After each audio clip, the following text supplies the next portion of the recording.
Joshua Ritter from Courtroom Confidential came over recently to the old sofa here. He sat down, he had a conversation with me about Sarah Boone, other cases going on now, and we're going to talk about that and with him in today's video.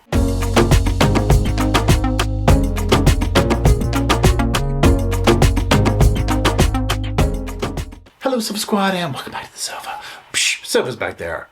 I'm right here. My name's Paul if you're new to the channel. If you're not new, my name is still Paul. Now, like I said, today we have a special sofa sidebar. We have Joshua Ritter here. He is from his own channel, Courtroom Confidential. And if you follow me for a while, you'll know I was on his channel recently. He did one of those like behind the scenes with different creators and whatnot from the true crime community. We had a great time. It was amazing talking to him. So I was like, Josh, come on over here. He's an attorney. He's worked both sides, the prosecution, the defense, you name it, right? So he's got a lot of history, a lot of expertise, a lot of perspective on the cases. And I was like, Josh, come over on my channel. Come on over to the sofa. We'll clear it off. We'll get it fancy. Good Lord. And I was like, I just want to pick your brain about Sarah Boone, right? The 10,000 questions I have in my mind, I just want to sit here and like pick your brain. I didn't want to write them down, right? I've got so many, I don't need to make a list. Sarah Boone already did all that for us. Okay. And he was gracious enough. He's a very busy man. He came over to the sofa. Well, not really, but you know what I'm saying. He came over. We talked about that. I could have talked to him for hours. Okay. So fascinating. So that is what I'm doing. I'm introducing that. So without further ado, well, let's go on to review. Hello, Mr. Josh Ritter. How are you doing? Welcome to the old sofa squad here.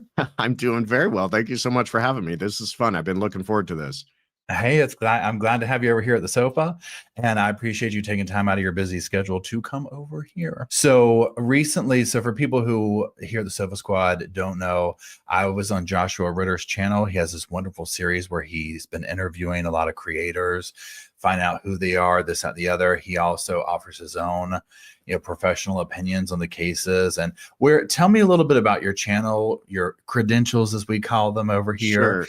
Sure. Also, I know you do like Sidebar for true crime news or somebody, I can't remember who right now, but just tell me a little bit about yourself. Yeah, sure. Well, first of all, thank you again for having me. We did have you on our channel. We sat down for a conversation and the response was incredible. People love you. Your audience loved hearing about you, and my audience who had not heard about you, we had so many comments saying, "Oh, I'm going to go subscribe to him immediately." So it was a big success for us, and thank you again for doing that. But I am a practicing attorney. I'm a criminal defense attorney right now. I was previously a prosecutor with the LA District Attorney's Office for 10 years. I left nearly 10 years ago. Now it's all, when I start doing the math on everything, I'm beginning to feel like I've been doing this for a while. But I've been a defense attorney for quite a bit of time, nearly as long a time. And, I was a prosecutor, enjoyed it, left the office, went into private practice. And then a few years into private practice, I started doing appearances on this channel called True Crime News, where they have a podcast and they do interviews with people very similar to this. Really loved it. And then they approached me and said, "Hey, we would like you to also host a show, kind of a spin-off show on that same channel." So True Crime News has a huge channel. I think they've got over 5 million subscribers now. I started hosting a show on there called The Sidebar, and we've been doing that for, I think, 3 years or something, weekly episodes where we interview people. It's kind of a nominally legal show, so it's kind of people in the legal community, but talk about true crime. And then after doing that for a while, and I really enjoyed it and started to get involved in this whole true crime world and legal commentating and YouTube, my wife, who has a background in publicity, approached me and said, "You know what? You got to do something of your own. You got to start your own podcast, start your own channel." And at first I was a little, trepidatious about the whole thing. But then I said, okay, let's give it a shot. So we started Courtroom Confidential. It's not even been a year. We started February. We're coming up to our 1-year anniversary really soon. Cool. And it just sort of caught traction and caught fire. And we've been growing, and the response from people has been fantastic.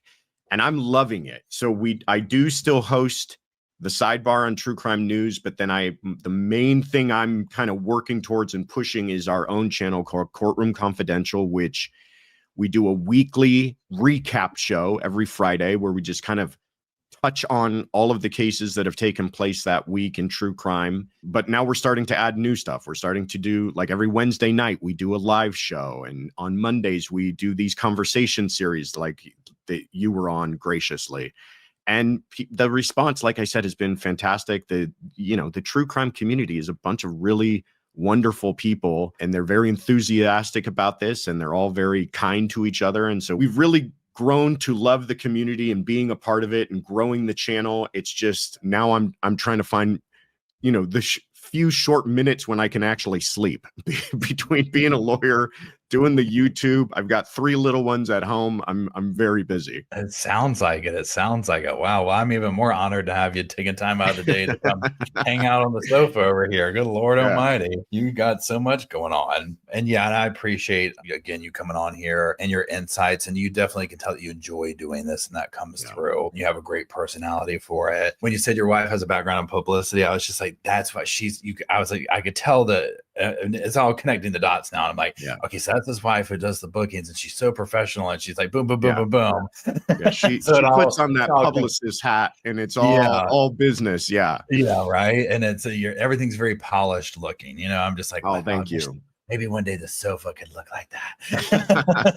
I appreciate you saying that. I feel like we're putting it all together on a shoestring, but I'm glad that the final product looks very polished. I appreciate that. Yeah, absolutely. And one thing I wanted to do with doing this, at least for this little session here, is to revisit the Sarah Boone case, as well as some other cases going on, whatever, but specifically the Sarah Boone case, because I have 10,000 questions, which no, I will not hold you hostage to ask you all 10,000 of them now, of course. But from your unique perspective of being on both sides of the fence, of, defense, prosecutor, all that stuff or whatever, because I watch these cases and the trials and this, that, and the other, and I always end up with all these questions like, well, what would this be like? Or what would that be like? Especially for people on your side of the fence in that, right? So I kind of wanted to just sit down, ask some random questions, and this is just very casual sofa style. I didn't even come up with a list, but with Sarah Boone, you don't have to come up with a list. She's already done that for us. I think there's 10,000 things going on. And so,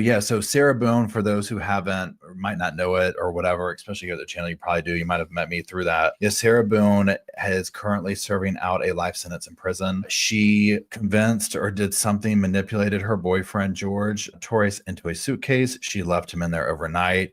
He succumbed to suffocation.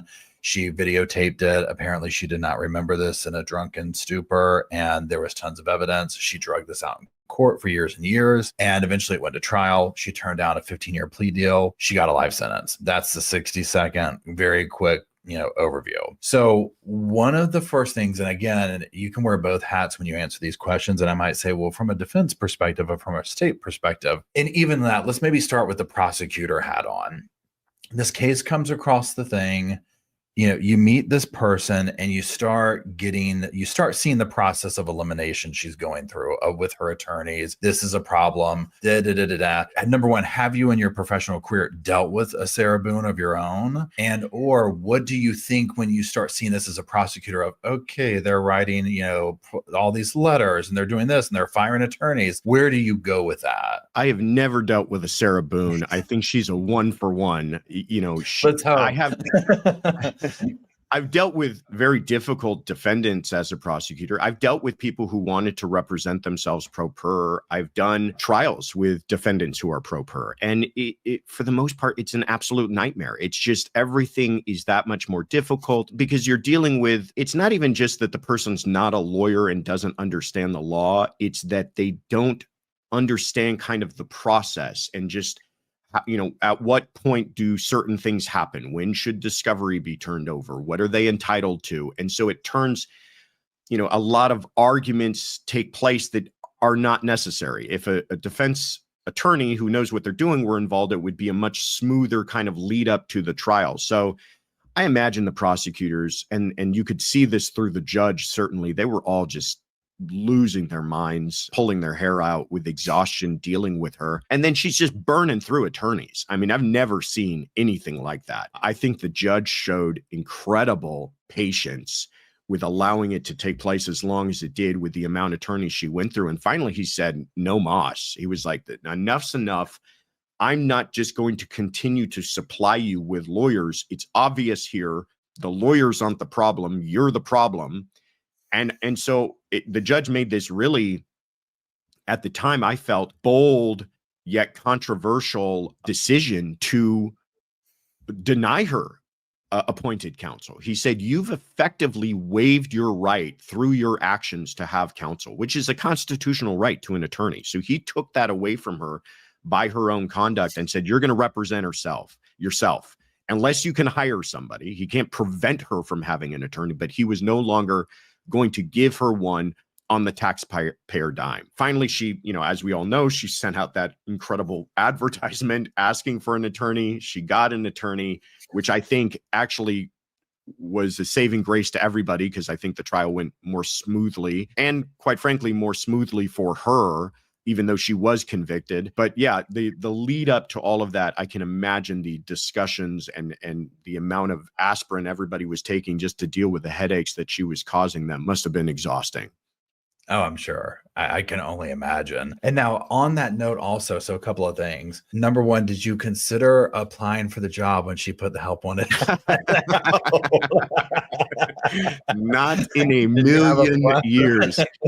Yeah, I don't, his name fails me right now, but I don't fault him at all. I kind of get it. It's like, he felt like perhaps this would have some benefit to him. I do know that it is not an unheard of thing for defense attorneys to sometimes take cases at a great discount if they feel like it's going to be a career maker for them. And there's going to be a lot of attention on that case. And, publicity is sometimes worth its weight in gold, and they're willing to do that. But I think he was a braver man than me to undertake something like Sarah Boone and go into that trial. But I honestly feel that he did an admirable job given the circumstances. And yes. And now also, with your prosecutor hat on, you're sitting here, this case comes across and they're like, okay, now this case here, this Sarah Boone, there's some video footage we want you to look at. You see the video footage of her mocking him in the suitcase, followed up with the interrogation, if you will, or whatever, with the not intentional, the viral thing. Just like those two things alone, would you as a prosecutor, is it like, oh, this is easy right here, we're done? Or like, what would your thought process be with just those pieces of evidence? Such a great question, because I do believe that when they first started to investigate this, at first they just get a 911 call, there's somebody dead. And yes, it's incredibly bizarre circumstances. The guy's found inside of a suitcase. And then she's got this story about they had been playing a game. And then, she's kind of going back and forth on how much they had been drinking and that she fell asleep. And I'll be honest, from a prosecutor's perspective, if that's all they had to go on, I think it's difficult for them to say this might not have been a horrible, tragic accident. I mean, people do weird stuff, right? There's nothing illegal about playing hide and seek. There's nothing illegal about zipping somebody inside of a suitcase necessarily. Where it turned illegal was, I think, when they saw that videotape that she had recorded herself. And I do believe she doesn't remember recording that, because she voluntarily handed over her phone and gave them consent. And I think she was so intoxicated, she doesn't have a memory of having made that videotape.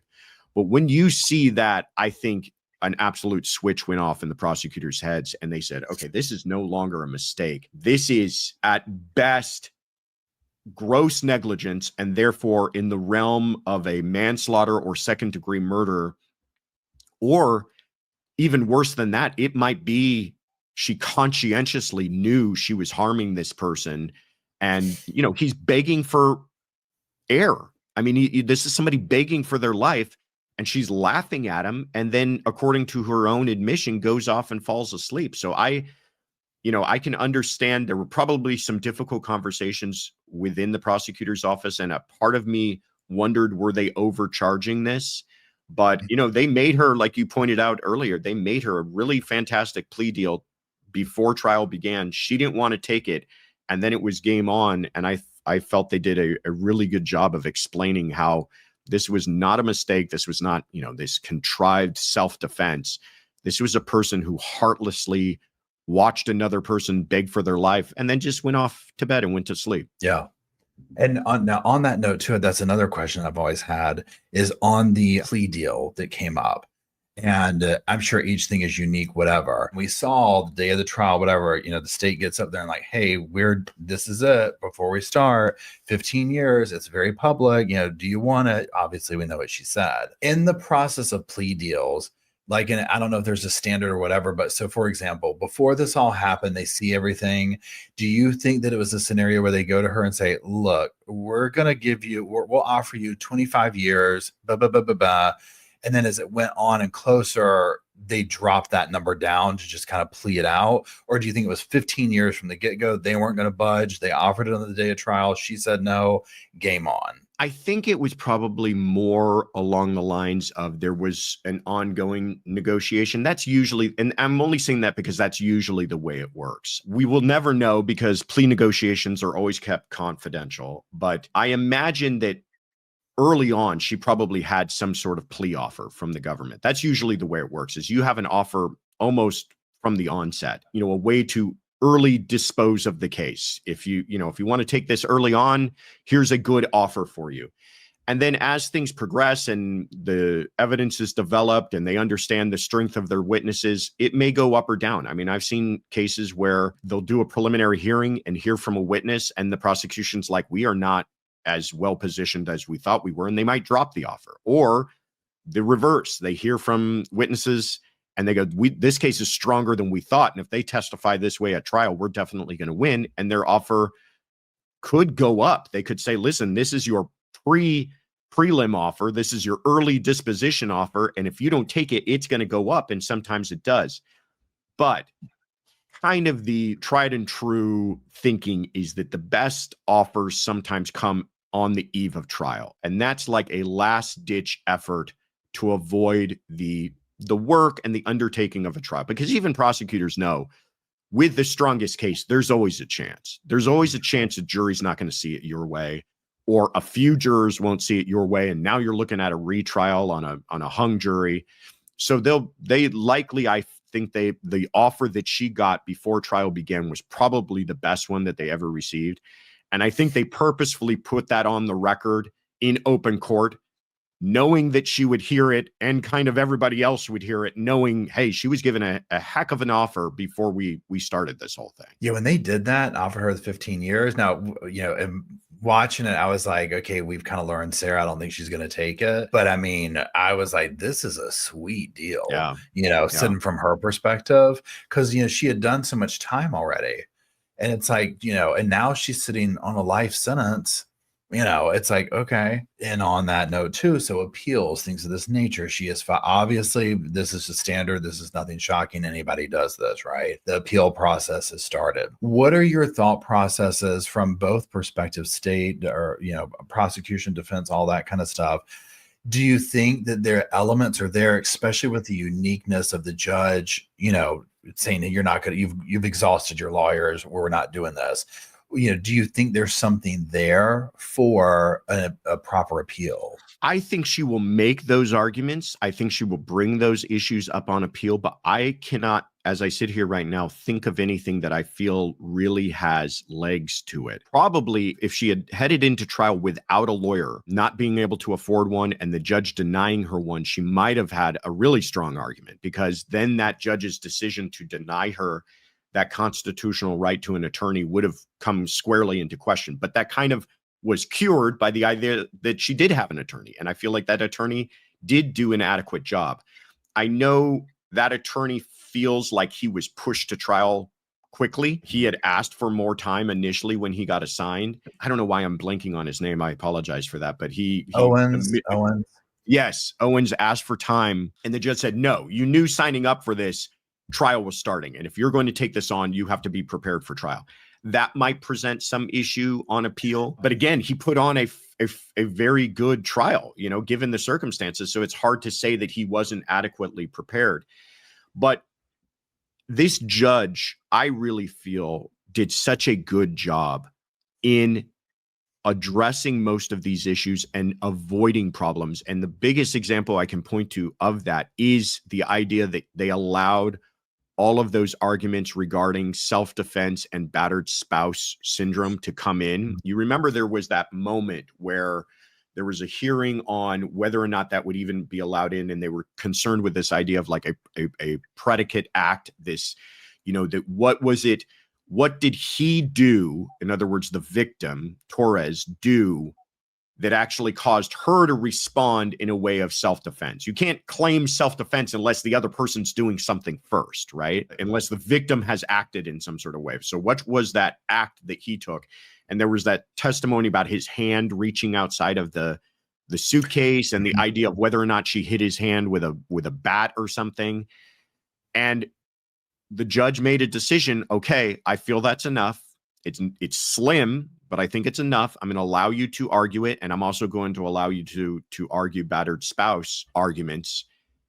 And I know a lot of people in the community and on YouTube were upset with that, felt that it was, wrong of the judge to do that. But the judge, I think, was showing a lot of foresight by saying, if he had denied that, if he had denied her ability to make a self-defense or a battered spouse argument, then you would have had pretty strong grounds for appeal. But he allowed it all in. And now I think he eliminated a lot of those issues. That's what's happening a lot of times when these judges are making decisions and we are observing and going, why does it seem like this judge is so defense friendly? They're really not defense friendly. They're trying to preserve their case on appeal. They want to make sure that they're not doing anything that the defendant can later on point to and say, I was denied a fair trial and give me a new trial. And that does happen, as we've seen. Absolutely. And on that note, I think you bring up a good point. I think that this case and this judge was such a good example of this because, he had such like a certain energy about himself. His patience level was amazing. I was like, This dude is like, I don't know how he does this.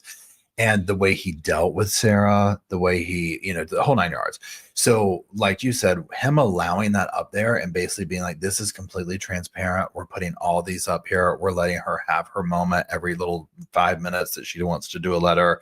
And then the obviously that defense, because to me as a spectator of the situation of the case, whatever, and not being a lawyer or anything like that, or, that level of background with it. I was like, okay, so she got to put everything out there she possibly could think of, every little bit of this is why I did this. And even that didn't hold up. So there's no question left. You know what I mean? Of like, would this have worked? Would this have not? Because one thing too, and I don't know if you've seen this in, cases you're currently following or cases you've, professionally worked, whatever. But like for this case here, where they started showing some of the video evidence that I think they were hoping that by they, I mean like the defense and whatnot, that it was supposed to paint George in a bad light. But many of the viewers felt like it painted her and the aggressor. She was doing this, and those were probably chopped up videos too of like the best moment. And it just rang differently. And, one thing I think of with this, and, we've talked about the backgrounds in creative writing and English and story and stuff like that, is when I look at the story, the narrative that is trying to be told, spun or whatever, illustrated in the case, expressing the victim's story, expressing the defendant's, whatever the case is. And I feel like sometimes, and tell me what your thoughts are on this, an attorney for either side can get so focused on this is the story, this is this, they don't see it with like a cold eye or, a fresh set of eyes. Like this case here, where I think he was so spun on this is the battered wife. Now, mind you, he was doing what Sarah wanted him to. The fact that he made it through without getting fired, hats off to the man. You know what I'm saying? But it's like he's presenting this stuff and doing whatever. And I'm just like, it's not coming off the way y'all think it is. The story is supposed to go this way, but it's going over here. Yeah. No, I think you see that a lot, that attorneys on both sides, quite frankly, but defense attorneys can sometimes get really myopic with a piece of evidence and they feel like they view it one way. How could anybody else ever view it a different way? And the example of these videos where she's alleging she was the victim of abuse, you're right. A lot of people looked at that, myself included, and thought, God, they're both kind of awful to each other. And she's particularly awful to him. And I agree with you. I think that in most cases, I would say that was them not taking a very objective look at the evidence and only seeing it through their own lens. But I think in this case, she was driving much of what happened in court. And I think that she told her attorneys, you're going to play those videos. Those show how he was abusive to me. And they may have even counseled her otherwise. But, you know, in a lot of cases, the attorney can overrule his client when it comes to certain strategic things. But in a case like this, with this particular client, I think he was kind of letting her make the choices on most of it. What I'd be interested to know is, will feel that their client wants to do something that is strategically poor, but they'll go ahead and do it, but they'll make sure the client is aware that they're objecting to it and put that in. I mean, I've seen attorneys have clients sign things so that later on it can't be claimed it was their fault. And I'm interested in how much of that has been preserved, that he's, you know, advised her not to play those videos or something. You know, even the whole self-defense theory, I think, is a really poor choice. So I wonder how much of that we will find out later on he actually advised her against doing it. I'd be very curious about that too, because like there's so much stuff. And I think you hit on a very accurate point there. I think that a lot of this, she was driving the boat on this. She was like, you're going to do this and you're going to do that. And he was just kind of coming along to help her through.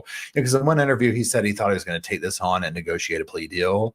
You know, whether that's true or not, who knows, you know, but he was like, I'm going to do this. And then here we are later or whatever. But like the videos and whatnot, it's like, yeah, you can't tell me that Sarah didn't make him do those. And then I'd be curious too. Did he have her sign off? Did he have her do this? I'd give good money if there was a recording of all the private conversations they had, you know, and the little hold and sell, whatever it was she was writing up all these letters over. I mean, those are probably a gold mine, right? Of just hours of entertainment. Yeah. It's just, she's such a character. And that's the thing that I think, you know, obviously the heinousness of it and the callousness of laughing, you know, at your person who's in a suitcase and then passing out, not forgetting or forgetting about it. It's on the thing. Because she was so aggressive in the videotape in the interview about, look at the video, look at the phone, you're going to see. And it's just like, oh my God, like she doesn't know what's on the phone. Right. And so, yeah, he just, meaning Owens, he got himself into a hot mess there. 100%. Yeah. And if it wasn't for Sarah Boone being Sarah Boone, and if this were just kind of a normal defendant with a normal experienced defense attorney, I don't think we would have seen the same case at all. I think the case, to me, the far stronger argument for the defense would have been, this is a tragic accident. We were playing a game. The only thing I'm really guilty of is drinking too much, but we were both drinking. And I, in the middle of this game, fell asleep, but I love him. I never intended him to die. I never intended him any harm. And I was too drunk to kind of realize the consequences of what was happening inside of the suitcase. Now, people are going to hear that and they're going to go, well, how does that explain the videotapes? I think she can explain the videotapes is like, yeah, I sound awful. I'm being very rude and, you know, reminding him of fights that we've had in the past, but it was never my intention to then leave him there to die. I was just chastising him in a moment that I had his full attention. Again, I don't know if that would have carried the day, but to me, I feel like jurors would have struggled with that much more because of kind of her reactions the next day, in particular, too, the kind of shock of it all. And because self-defense in that situation is such a kind of far-fetched and bizarre argument to make, but that's what they decided to go with. And I think that all was driven by Sarah Boone and her ego. And she thought, there's no way people won't see me as a victim. And she was so caught up in her own victimhood that she thought that somehow, you know, people were going to believe that she was so terrified. I mean, I can't even really try to understand what their arguments as I sit here right now. She was too terrified to let him out, or she was trying to punish him by letting him out. I don't get it. And I think that's why the jurors at the end of the day were like, we don't get it either. And you killed this man. Yeah, like you said, I think if she owned it a little bit, and obviously there's going to be the shock, like, because I do think that that's exactly what happened. I think she got blackout drunk. I think they were whatever routine that they did, and it was, you know, whatever the situation was, it took two to tango. They had this thing back and forth. It was their vibe, you know, whatever that was. She went into a certain thing. She got drunk. She passes out.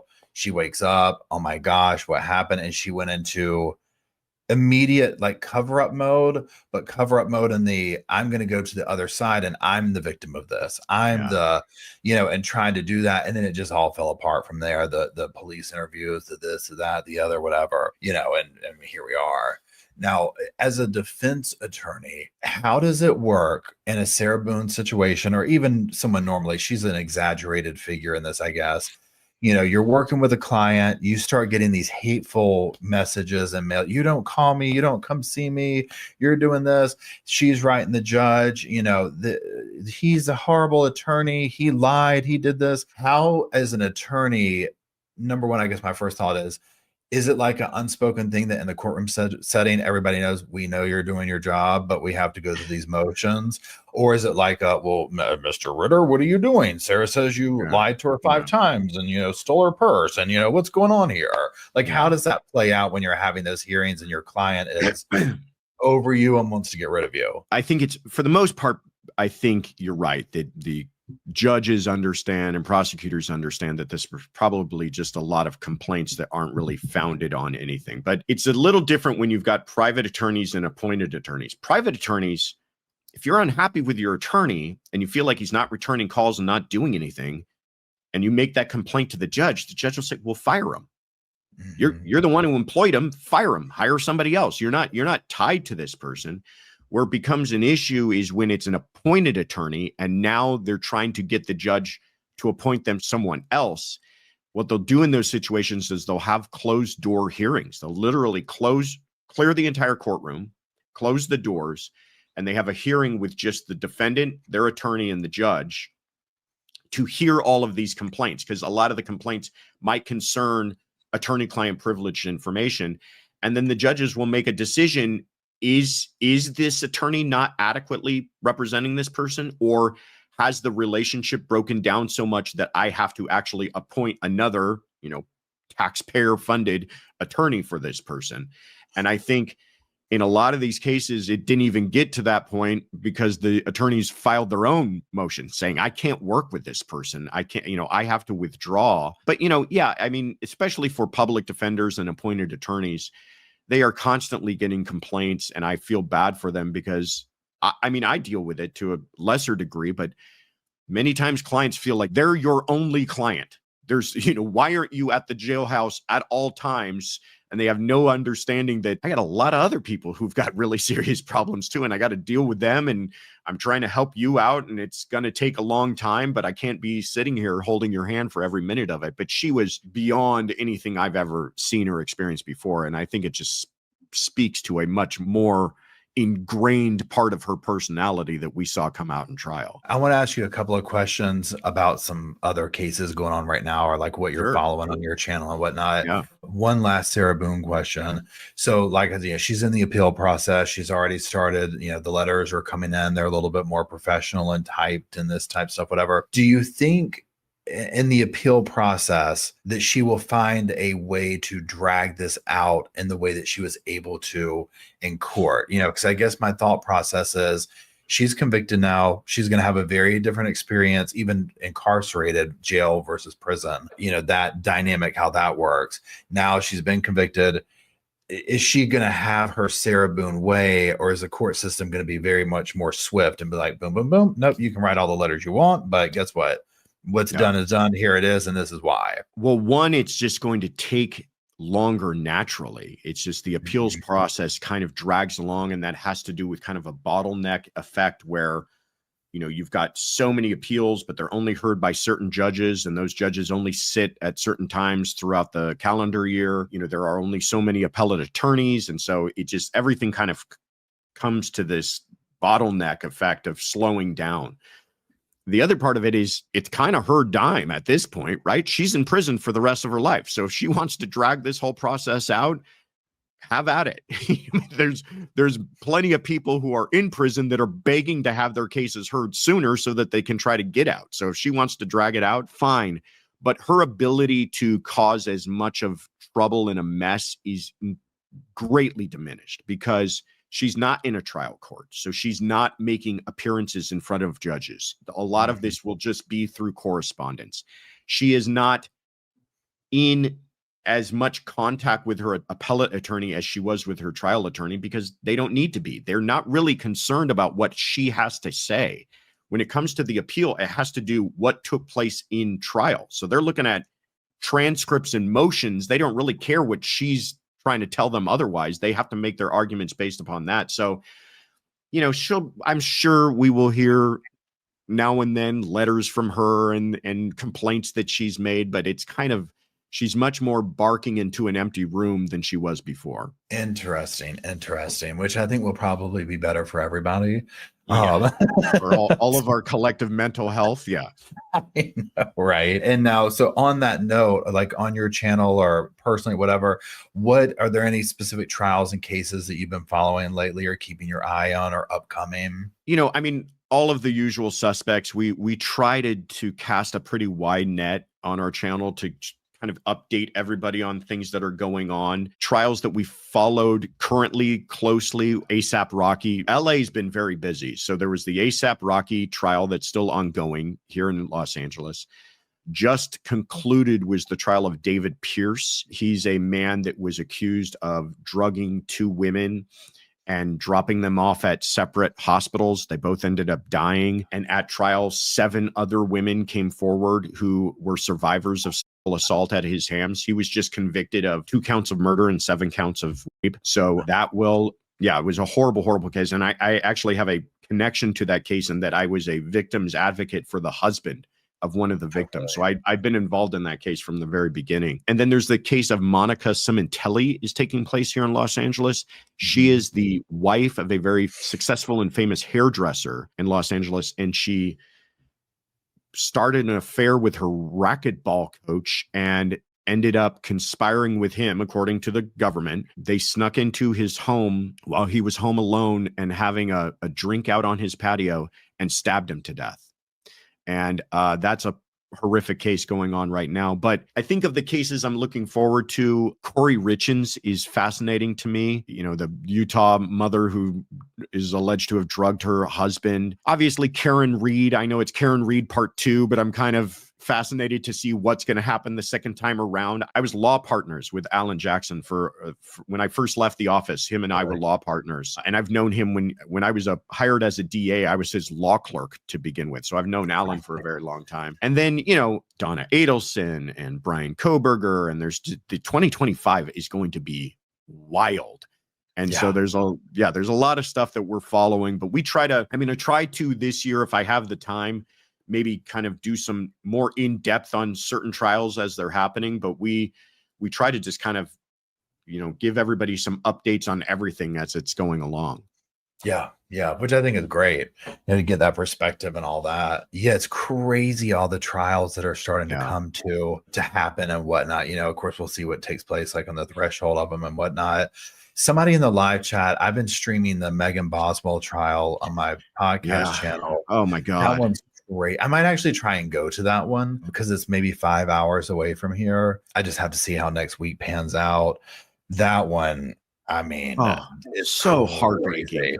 The ones with the kids, they just, I've got, like I said, I've got 3 little ones at home, and to see this baby, she's a baby, and the way that she was treated and the way she died, it's hard for me to even think about. But that case, it's a real heartbreaker. Colin Griffith, did you follow that one too? That was a shocking result. He's good for now 2 dead bodies, and he's still walking a free man. So that, a lot of stuff been happening recently, and a lot of crazy stuff still coming up. I want to hear so badly from the jurors on Colin's trial, because I have a feeling they're going to get out and hear the context and be like, I looked at a little bit of it, made a little video on that one or whatever, but I didn't follow it through kind of a thing.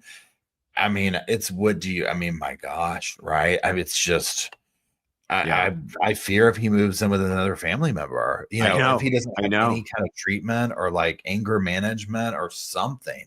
It's like twice now he's gotten away with it. He shot and killed his father about 19 months prior. They didn't file because they felt they didn't have enough evidence to contradict his claims of self-defense. 18 months after that, he stabs his mother to death.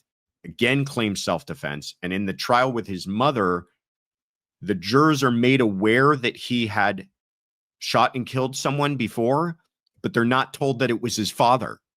They're not told that person's name. So you're right. My first question was, the jurors were sequestered. Do they get, they gave their not guilty verdict. I respect that. I'm shocked by it, but I respect that. But do they pick up a newspaper or turn on their laptop, and find out who that person was and immediately go, you gotta be kidding me? That was his dad? I mean, I can't, they must be besides themselves. Oh, if I was one of those jurors, I mean, I wouldn't get out the threshold of the door of the courthouse and I'd be on Google. No, right.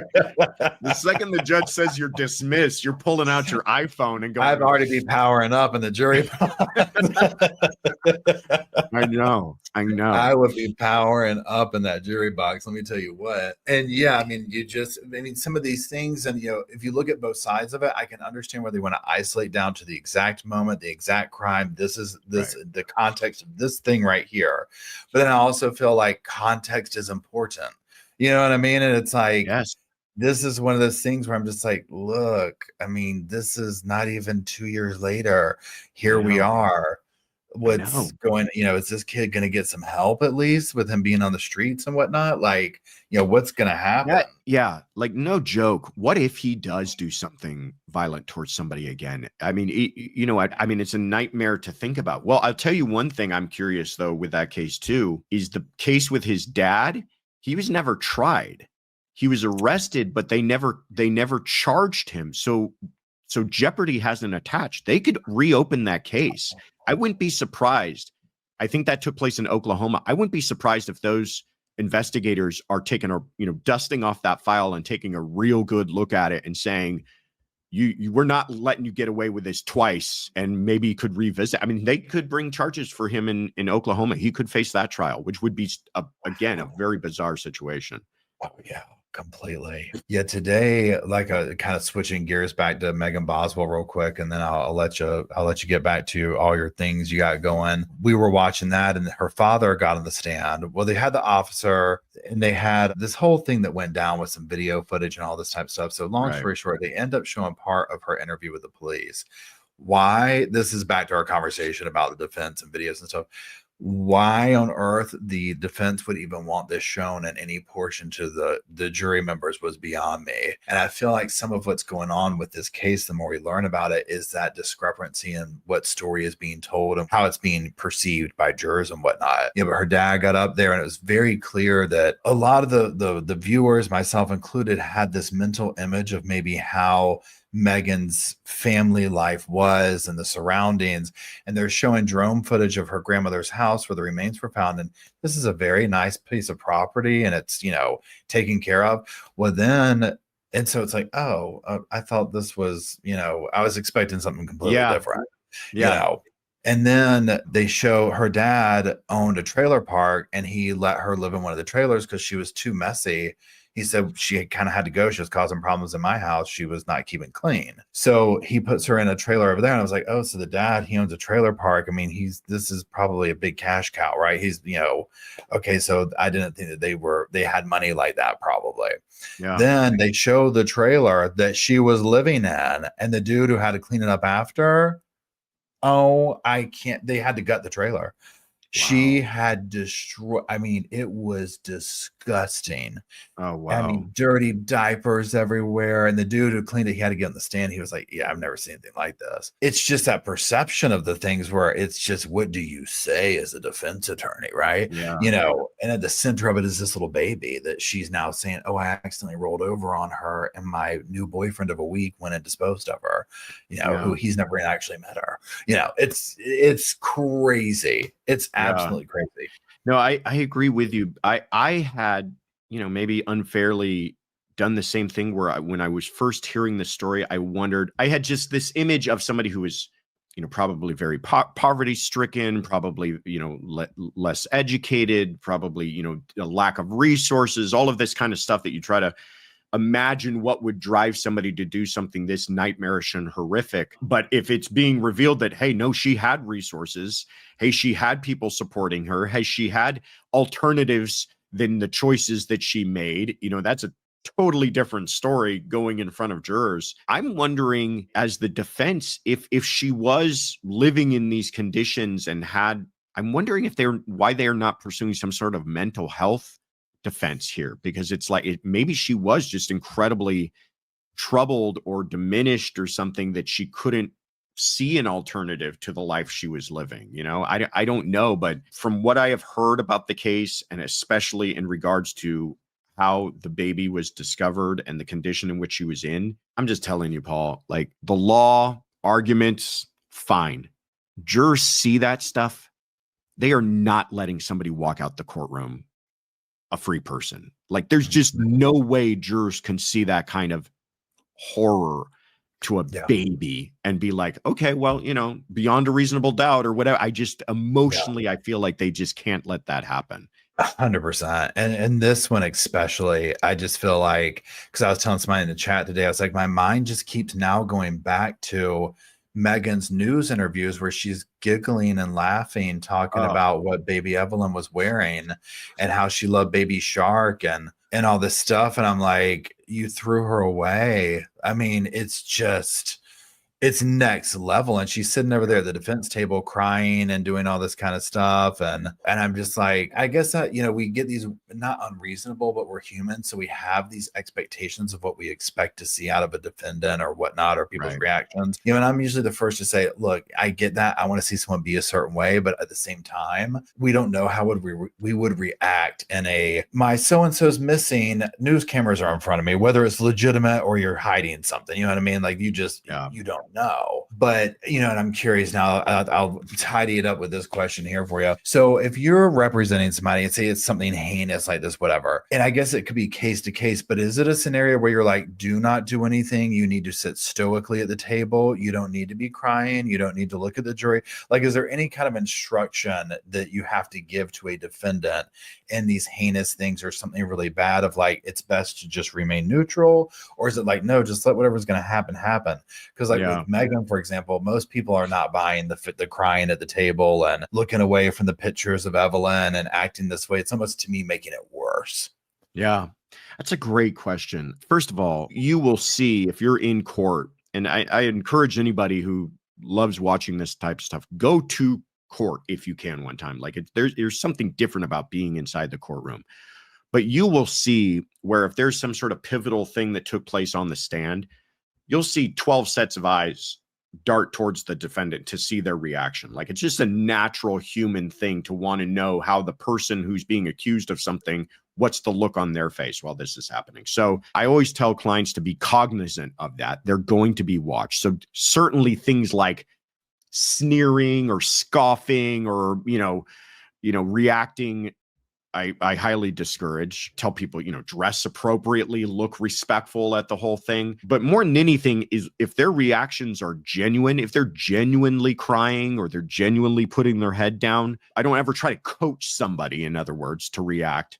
But I certainly wouldn't want them to be behaving in a way that is obviously disingenuous, because the jurors will judge you for that too. So if they're perceiving Megan Boswell to be, this is a bunch of crocodile tears and she's making it all up, that might not be evidence, but it's going into their mind none the same. Yeah, I can imagine. That's one reason why I really would like to go there for a day or two, just to kind of get that energy of how are they perceiving her? What is she like in person? Is she really crying? Who is she looking at in the courtroom? Does she look at the jury? Everything, right? I just think it would give it such a different perspective, because again, with some of these cases, I just am left with why and how, and and maybe some of them, they're never meant to be. There is no why or how. You know what I'm saying? It's just awfulness is awfulness, and you can't figure it out or tuck it away. It just is what it is, and it's sad, but it's there. So this has been so much fun. I could literally pick your brain like this, like for hours and hours. Oh, please. I'm already sitting here in my mind. I'm like, man, I really want to ask him about this case, this case. We might have to make this like a regular, like, okay, Josh, go look at this case right here. And then I would love to, on a future episode, pick your brain about the Michael Peterson staircase. Do you know what I'm talking about? Oh, yeah. It's so funny. I just watched, I know it came out a while ago, but I just watched the dramatized version of it with Colin Firth. You Yes. know, I Yeah. thought that was fantastic. Yeah. Oh, 100%, 100%. One thing that I liked about that too is that well, first of all, the acting is stellar, right? Yeah. But they played out all the biggest 3 theories of that. They Yes. played it out and said, Yes. "This is how this would take place." And I was like, "Huh." Now, my guilty pleasure with that case, and I hate to even call it that, is it's local to me. So, like, Oh, Michael Peterson works out at the gym here locally. I've driven by that house more oh, times than I would if I'm wow. ever in that Oh, part of that's town, so I'm cool. like, Yeah. I know, right? I'm like, let me go walk by. I was just at my doctor's and he was talking to me about this or whatever. And he's like, yeah, we walk our dog by that house and it's just like so creepy. And I'm like, I know. I mean, it's been sold over the years and whatnot, Right, obviously. right. But then talking to people who had run into Michael Peterson in situations like at the YMCA and things like this, and that know him and still do. And it's so fascinating. So we Oh, literally might need to do a dedicated episode of me picking you because I would love legally that. I have so many questions about that Well, case. legally, I hope I can help you out, but I'm just fascinated about like the effect on that community and what it's like that he lived there. And because, you know, it was such a huge case, but when it's in a community like that, it just takes over. I would love to do that. Yeah. Have you watched the documentaries, like the actual Yeah. staircase? Yeah. Okay, yeah. So, and I can't remember his name, but the attorney, Michael's original attorney, it went to UNC or taught at UNC. I met him at CrimeCon and he did a thing too. And he's super cool. And, obviously he kind of stands by the situation. But the staircase that documentary was one of the first like mega true crime documentaries that really got me into true crime Oh, documentaries on yeah. that kind of spectrum of things because you never saw behind the scenes of a high profile case. And I mean, like the whole thing of hiring the fake jury and doing this and the theatrics of a Yeah. huge multi-million dollar case Yeah. fascinated me. So yeah, Yeah. we'll do something with that, Deb. We'll plan that up for sure. I would So love that. I would love thank that. you. Yeah, me too. I'm already excited. I'm like, okay, well, clear your calendar. Let's just keep going. So I really appreciate you coming and hanging out and talking and answering these questions. I know everybody's going to be excited to hear these and hear your perspective and see you over here on the sofa. Before we leave, go ahead and say your channel name again and all that stuff. And then we'll sign off and we'll meet back again on the sofa to talk about maybe Michael Peterson or whatever is going on at the time. Wow, that absolutely. Thank you again for having me. I really did enjoy this. This was fun. I hope we do it again. For all your folks, if they haven't heard about me, please check out Courtroom Confidential on YouTube. We started about, like I said, close to a year ago, and we're doing our best to just kind of get the word out there that we're covering true crime, especially if you're interested in kind of current cases and ongoing trials. Like I said, I was a former prosecutor. I'm currently a defense attorney, and I try to do my best to give you both sides of the issue and remain objective, but still get into some of the, juicier, gossipier stuff about some of these cases. But yeah, please check it out. Thank you again for having me. I hope everybody swings on over after they watch this and check out the channel. Awesome. Well, thank you very much, Josh. And until next time, we will see everybody then. Y'all have a good one. I appreciate it. I just wanted to say thank you again for watching the whole video. And also thank you for being part of the Sofa Squad. Special thanks to all the Patreon members, channel members from both of my channels, everybody who likes, shares, subscribes, comments in the comment sections. It helps the channel out so much. Now, don't forget, I do have that other channel, the podcast channel. That's where we go live, we hang out, we talk. We have kind of sort of a schedule, but just be sure and check it out. I'll put it up here on the screen. And then, like I said in the beginning of the video, if you want to follow me and Roscoe on the Instagram, go on, check it out. It's right here on the screen again. But once again, thank you very much. I really appreciate you being part of the Sofa Squad, and I'll see you in the next video.